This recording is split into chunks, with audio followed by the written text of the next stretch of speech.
नमस्कार दोस्तों, स्वागत है आपका हमारे चैनल पे।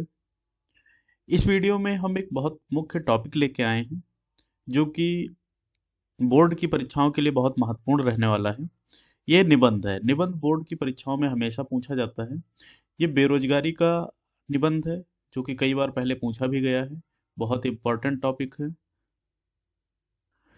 तो इसमें हम 100 शब्द में, 200 शब्द में, 250 शब्द में, 500 शब्द में, ऐसे करके हम खंड वाइज देखेंगे। जहां हमें जितने शब्दों की जरूरत होगी उतने शब्दों को हम इसमें प्रयोग कर सकते हैं। निबंध पूरा रहेगा 500 शब्दों तक का। आप उसमें से जो आपके लिए ठीक रहे उतना प्रयोग कर सकते हैं, उतना आप इस्तेमाल कर सकते हैं। टॉपिक हमारा बेरोजगारी पर रहेगा। बेरोजगारी पर निबंध ये आ सकता है, ऐसे पूछ सकता है, देश में बेरोजगारी, बेरोजगारी के कारण, ऐसे करके जो टॉपिक हो सकते हैं। लेकिन उनमें सब में यही चीजें लिखी जाएंगी जो हम आगे समझने वाले हैं। तो आइए शुरू करते हैं। किसी भी निबंध में सबसे पहले हम प्रस्तावना लिखते हैं। देखिए, निबंध है बेरोजगारी पर निबंध। कुछ भी पूछा जा सकता है, बेरोजगारी क्यों बढ़ती है, बेरोजगारी कैसे बढ़ती है, देश में बेरोजगारी की स्थिति क्या है, देश में रोजगार की स्थिति क्या है। टॉपिक इनमें से कोई हो सकता है। निबंध हमारा यही रहेगा, जो हमारा कंटेंट है, जो हमारी लाइन है, वो यही रहेगी। आइए शुरू करते हैं। सबसे पहले प्रस्तावना लिखेंगे, यानी इसके बारे में हम थोड़ा लिखेंगे। आज हमारे देश में ही नहीं बल्कि दुनिया भर में बेरोजगारी बढ़ती जा रही है। ऐसे बहुत सारे लोग हैं जो इस समस्या से जूझ रहे हैं, क्योंकि उनके पास अपनी जीविका चलाने के लिए कोई काम धंधा नहीं है। देखिए, बेरोजगारी क्या है। बेरोजगारी मुख्य रूप से एक लाइन में अगर हम समझें तो हम कहेंगे बेरोजगारी एक ऐसी समस्या है जिसमें कोई व्यक्ति कुछ नहीं कर रहा होता है, अपना जीविकोपार्जन के लिए कुछ नहीं कर रहा होता है, वह खाली रहता है। उसको हम बेरोजगार व्यक्ति कहते हैं। यह एक ऐसा गंभीर मुद्दा है जिसको अगर सुलझाया न जाए तो दिन पर दिन इससे लोग प्रभावित होते रहेंगे। देखिए, जितनी जनसंख्या बढ़ेगी उतना ही बेरोजगारी बढ़ेगी, अगर हमें उचित साधन नहीं दिए गए तो, उचित साधन हमारे पास नहीं हुए तो। किसी भी देश की प्रगति तब तक संभव नहीं है जब तक वहां पर उचित रोजगार के साधन, रोजगार के अवसर ना हो। हमारी भारत सरकार हालांकि भारत से बेरोजगारी दूर करने के लिए बहुत से तरीके अपना रही है, लेकिन बढ़ती हुई जनसंख्या के कारण अभी भी भारी संख्या में लोग बेरोजगारी से जूझ रहे हैं। तो एक कारण क्या हो गया हमारा, बढ़ती हुई जनसंख्या, जो आपको वहां पर ये शब्द प्रयोग करना रहेगा। अब देखते हैं बेरोजगारी बढ़ने के कारण क्या होते हैं। हमारे देश में बेरोजगारी बढ़ने के कई सारे कारण हो सकते हैं। उनमें से मुख्य कारण इस प्रकार हैं। अब हम इसमें पॉइंट के हिसाब से लिखेंगे चीज़ों को। शिक्षा का अभाव है, जनसंख्या वृद्धि है, कौशल की कमी है। पहले हम इसमें सारे पॉइंट लिख लेंगे, उसके बाद आगे हम इनके बारे में थोड़ा थोड़ा लिखेंगे, जिससे हमारे शब्दों की संख्या भी बढ़ती जाएगी। एक कारण सरकारी नौकरी की इच्छा भी है, स्वरोजगार के लिए जागरूक नहीं होना, व्यवसाय के लिए पूंजी और जानकारी का अभाव।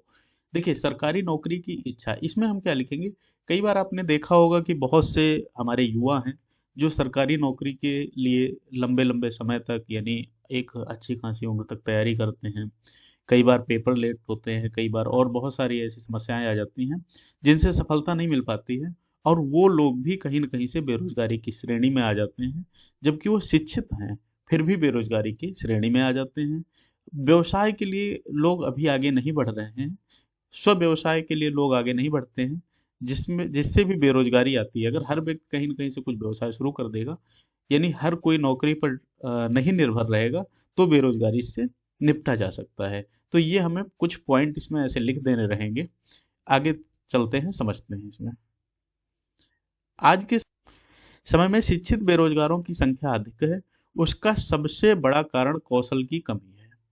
कौशल की कमी मतलब कि ऐसी समस्याएं हैं कि जैसे कहते हैं कि पढ़ लिख लिए हैं लेकिन कुछ काम नहीं मिल रहा है, उनमें हुनर नहीं है जो कि उनको नौकरी दिला सके। तो ये भी एक बेरोजगारी का बहुत बड़ा कारण बनता है। देश की शिक्षा व्यवस्था कुछ इस प्रकार है कि उसमें लोगों की कौशल विकास पर अधिक ध्यान नहीं दिया जाता है, जिसकी वजह से लोग नौकरी की तलाश करते हैं और स्वरोजगार के लिए तैयार नहीं हो पाते हैं। इस पंक्ति का अर्थ यह है कि जो हमारी अभी व्यवस्था है शिक्षा की, उसमें क्या है, आप पढ़ लो, पास हो जाओ, नंबर अच्छे आ जाए, ठीक है, और ये सब अच्छे नंबर वालों की कहीं ना कहीं से एक लाइन लग जाती है, कहीं ना कहीं से ये लोग आगे जाके खड़े हो जाते हैं भीड़ में, और ये बेरोजगारी का कारण बनता है। अभी उतना ज़्यादा रोजगार के लिए हिम्मत नहीं जुटा पा रहे हैं लोग। अब देखिए, उतना निबंध तो सब में लिखा जाएगा, जो अभी हमने देखा उतना तो सब में लिखा जाएगा। अब देखते हैं, यदि हमें 100 शब्दों में लिखना हो तो हम क्या बढ़ाएंगे, फिर देखेंगे 150 शब्दों में लिखना हो तो क्या क्या बढ़ाएंगे, फिर 200 शब्द में, फिर 250, 500, ऐसे करके जितना बढ़ाना रहेगा उस हिसाब से चीज़ें हमारी बढ़ती उसमें जाएंगी।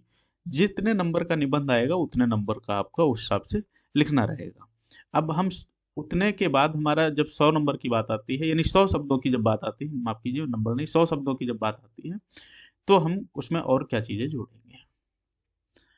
वर्तमान समय में हमारे देश में ऐसी स्थिति बनी हुई है कि ज्यादातर लोग बेरोजगार हैं। देखा जाए तो बेरोजगारी किसी भी देश के लिए अभिशाप से कम नहीं है, क्योंकि इससे सभी लोगों के जीवन पर नकारात्मक प्रभाव पड़ता है। बेरोजगारी की वजह से किसी भी इंसान का जीवन खुशहाल नहीं हो सकता, क्योंकि इसके साथ गरीबी और भूखमरी जैसी परेशानियां भी जन्म लेती हैं। हमारे देश में आज ऐसे बहुत सारे लोग हैं जिनको उनकी योग्यता के अनुसार काम नहीं मिलता है। देखिए, जब बेरोजगारी बढ़ेगी तो भूखमरी और गरीबी बढ़ेगी, ये बात तो तय है। भाई, लोगों के पास काम हो ना हो, रोटी तो सबको खानी है। तो जब ये स्थिति पैदा होती है तो हमारे यहाँ गरीबी बढ़ती है, भुखमरी बढ़ती है। होता क्या है कि बहुत सारे शिक्षित युवा हैं जो कि अपने योग्यता के हिसाब से नौकरी नहीं पाते हैं, तो वो छोटा मोटा काम करके गुजारा करने पर मजबूर होते हैं। बहुत से युवाओं को तो नौकरी मिलती ही नहीं, जिसकी वजह से उनका जीवन काफी दुखदायी हो जाता है। इसके पीछे एक नहीं अनेकों कारण हैं, जैसे जनसंख्या का तेजी से बढ़ना, नौकरी पर अधिक निर्भर होना, मशीनीकरण, शिक्षा की कमी, कुटीर उद्योग का ध्यान न देना। देखिए, मशीनीकरण एक शब्द आया था, उससे कैसे हमारी बेरोजगारी बढ़ती है। जैसे मान लो कोई ऑफिस है, वहां पर एक काम के लिए 10 लोग लगाए गए हैं। अब जैसे मशीन उस काम को करने के लिए आई तो वो 10 लोग वहां से निकाल दिए गए। कोई एक व्यक्ति रखा गया जो उस मशीन को चला लेता हो। अब हुआ क्या, 10 लोग ये बेरोजगार हो गए। एक व्यक्ति जो नौकरी पाया उसमें वो कुशलता होनी चाहिए जो उस मशीन को चला पाता हो। तो इस कारण भी बहुत बेरोजगारी बढ़ती है।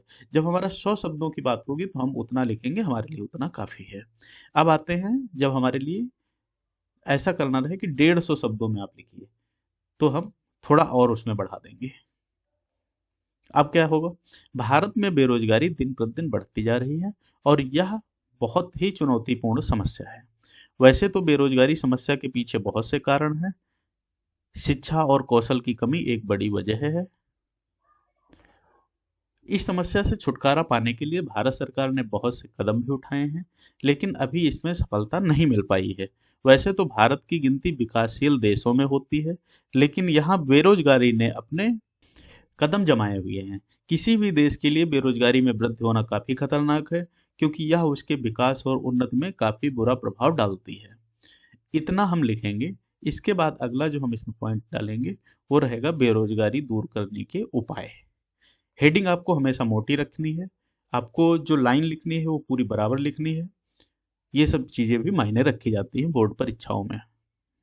अब उपाय में क्या क्या लिख सकते हैं, देखिए, निम्नलिखित उपाय किए जा सकते हैं। सबसे पहले तो ये लाइन आ जाएगी, जनसंख्या पर नियंत्रण करना चाहिए, केवल नौकरी पर निर्भर नहीं रहना चाहिए, लोगों को स्वरोजगार के लिए प्रेरित करना चाहिए। सरकार को चाहिए कि सभी वर्गों के लिए उचित रोजगार की सुविधा उपलब्ध कराए। देश की शिक्षा और व्यवस्था को बेहतरीन तरीके से चलाने का प्रयास किया जाना चाहिए।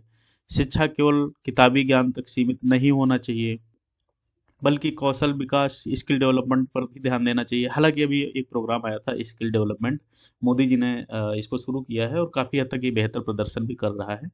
औद्योगिकीकरण को बढ़ावा देने के लिए कदम उठाने चाहिए, ताकि रोजगार के नए अवसर उपलब्ध करवाए जा सकें। अब जब बात आएगी 250 शब्दों में लिखिए, तो हम और इसमें क्या क्या बढ़ाएंगे, क्या क्या जोड़ेंगे।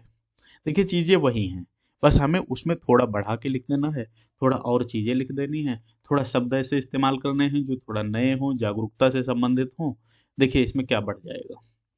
बेरोजगारी की समस्या आम बनी हुई है, जिसकी चपेट में पूरा देश आया हुआ है। देश का हर दूसरा तीसरा व्यक्ति बेरोजगार है। लाखों लोग ऐसे भी हैं जिन्होंने बड़ी बड़ी डिग्रियां हासिल की हुई हैं, लेकिन फिर भी वे बेरोजगार हैं। स्थिति इतनी खराब हो चुकी है कि अधिक पढ़ाई करने के बाद भी लोग चपरासी जैसी छोटी मोटी नौकरियों का गुजारा करके जीवन चला रहे हैं। ये चीज़ें देखो हमें लिखनी इसमें रहेंगी। अब 250 शब्दों की बात है तो बेरोजगारी के मुख्य जो कारण आएंगे वो भी इसमें हमें जोड़ने पड़ेंगे। कारण हमने पहले जो पढ़े हैं वही वाले हम इसमें बढ़ा के जोड़ सकते हैं। अब प्रकार देखते हैं बेरोजगारी के कितने प्रकार होते हैं। क्योंकि अब हमें 250 शब्दों तक अपनी बात ले जानी है तो हमें इसमें थोड़ा डिटेल में बात करनी पड़ेगी। देखिए बेरोजगारी आमतौर पर दो तरह की होती है। स्वैच्छिक बेरोजगारी है। स्वैच्छिक बेरोजगारी क्या होती है, ये एक टर्म आपको लिखना रहेगा। स्वैच्छिक बेरोजगारी का मतलब होता है जब किसी इंसान को काम तो मिल जाए लेकिन उसकी काम करने की बिल्कुल भी इच्छा ना हो। लोग किसी भी काम को करने के अधीन नहीं होते हैं और इसके अलावा वह अपने काम से किसी भी तरह का कोई समझौता नहीं करते हैं। मतलब क्या है, जैसे आपको काम मिले, काम है लेकिन आप करने नहीं चाह रहे हैं, मक्कारी कर रहे हैं, तो वहां पर स्वैच्छिक बेरोजगारी है। इसके बाद एक शब्द आता है अनैच्छिक बेरोजगारी। अनैच्छिक बेरोजगारी कई प्रकार की होती है। अनैच्छिक बेरोजगारी में जैसे आता है मौसमी बेरोजगारी, टेक्निकल बेरोजगारी, शिक्षित बेरोजगारी, पुरानी बेरोजगारी। अब देखो इसमें क्या है, जब आपको 250 शब्दों में लिखना होगा तो हम इतना ही लिखते हैं। जब हमें शब्द बढ़ाने होंगे जैसे कि अगले पार्ट में हम बढ़ाएंगे तो हमारी चीज़ें थोड़ा बढ़ जाएंगी। अब देखो समझते हैं एक बार, अगर आप लोगों को ये चीज़ें याद रहेंगी, दिमाग में रहेंगी, तो आप आसानी से अच्छे से लिख सकते हो अपनी भाषा में। मौसमी बेरोजगारी देखिए क्या होता है। मान लो आपके गांव में कोई आम का बगीचा है। उस आम को बगीचे के को बचाने के लिए आपने 5 लोगों को रखा, यानी 5 लोगों को आपने रोजगार दे दिया। होता क्या है, जब आपके यहाँ से आम की फसल खत्म हो गई यानी आम टूट गए, फिर वो 5 लोग बेरोजगार हो गए। अब जब फिर से आम आएगा तो फिर से वो नौकरी पाएंगे। यानी ये हो गई हमारी मौसमी बेरोजगारी, यानी मौसम पर निर्भर रहते हैं ये लोग। फिर टेक्निकल बेरोजगारी, जो अभी हमने बताया था कि एक काम को करने के लिए एक मशीन लगा दी गई तो बाकी लोग बेरोजगार हो गए। शिक्षित बेरोजगारी, जैसे आप पढ़े लिखे हैं, मान लो आपने बीएड किया है, टीचिंग करने के लिए बीएड किया आपने, लेकिन आपको आपको शिक्षा की नौकरी नहीं मिल रही, फिर आप किसी ऑफिस में काम कर रहे हैं, कहीं बैंक में काम कर रहे हैं, तो ये हमारी अनैच्छिक बेरोजगारी, मतलब हमारी इच्छा नहीं है करने की, हमारी योग्यता नहीं लेकिन हम कर रहे हैं। संरचनात्मक बेरोजगारी जैसे क्या होता है कि भाई बड़े आगे वाले निकल नहीं रहे हैं, पीछे वाले और बढ़ते जा रहे हैं, पीछे वाले बढ़ते जा रहे हैं। आकस्मिक बेरोजगारी क्या होती है, मान लो कोई आपदा आ गई, जैसे जब कोई आपदा आ जाती है तो वो एक क्षेत्र प्रभावित कर देती है और वहाँ के काम धंधे जो भी हैं पूरे बंद हो जाते हैं, तो इसको हम बोलते हैं आकस्मिक बेरोजगारी। अब जब यही बात हमें 250 शब्दों में लिखनी हो, यानी हमारा निबंध बड़ा हो, 250 शब्दों तक जाएगा, तो हमें थोड़े और पॉइंट इसमें बढ़ाने रहेंगे। आइए देखते हैं क्या क्या बढ़ सकता है। बढ़ती बेरोजगारी किसी भी देश के लिए बहुत ही ज़्यादा चिंता की बात है। ऐसा इसलिए है क्योंकि यदि देश में लोगों के पास रोजगार नहीं होगा तो ऐसे में खुशहाली भी नहीं होगी। जब लोगों के पास मूलभूत ज़रूरतें भी पूरी नहीं होती और उनके पास रोजगार भी नहीं होता तो ऐसे उनके जीवन में काफ़ी नकारात्मक प्रभाव पड़ता है। भारत में बेरोजगारी के जो आंकड़े हैं वो लगातार बढ़ते जा रहे हैं।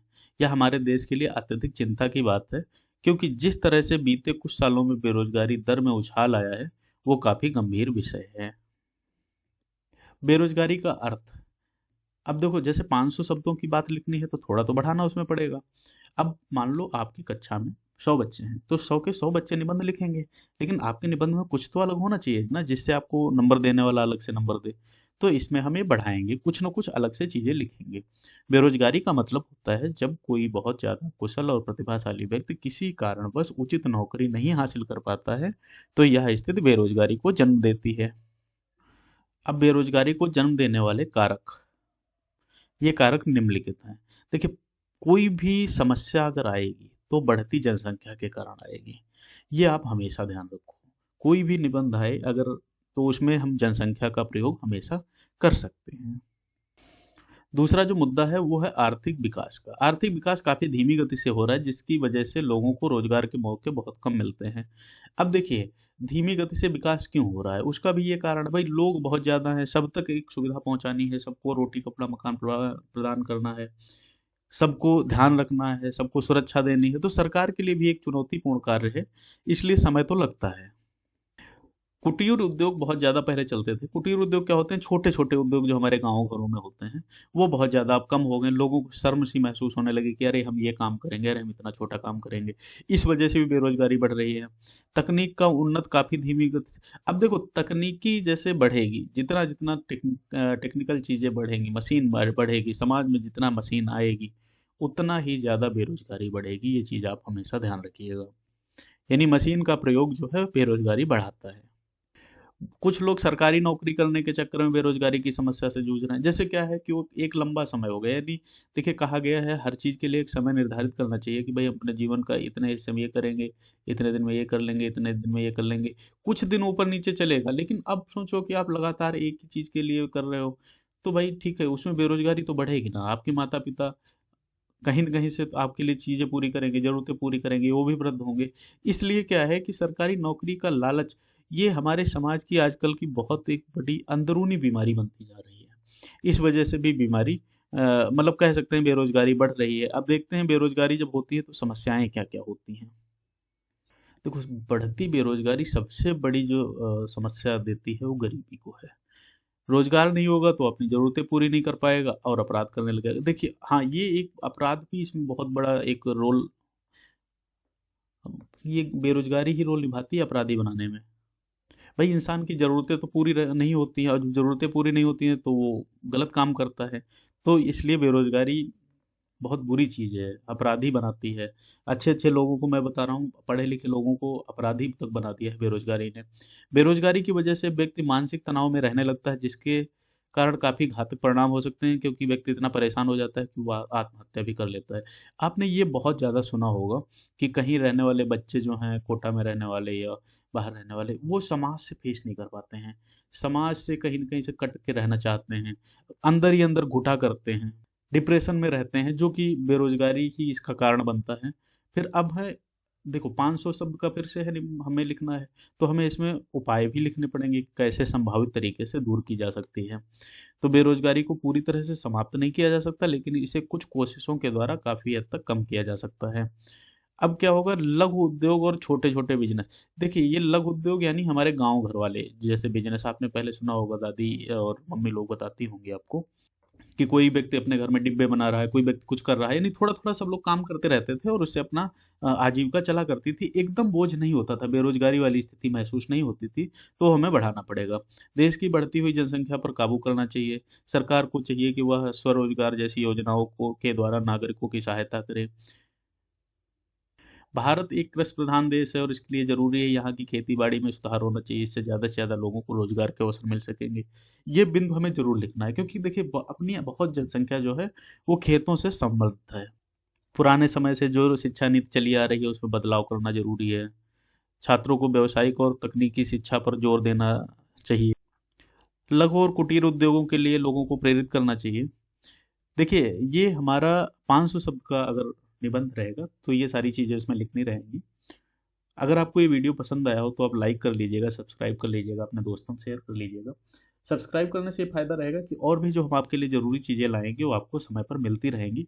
आप केवल ये वीडियो 2-3 बार देख लीजिएगा, इसके अलावा कुछ आपको पढ़ने के निबंध में ज़रूरत तो नहीं पड़ेगी। आगे जो भी निबंध ज़रूर होंगे वो हम आपको ला के यहाँ पर देते रहेंगे, जिससे कि आपकी तैयारी बेहतर तरीके से हो सके।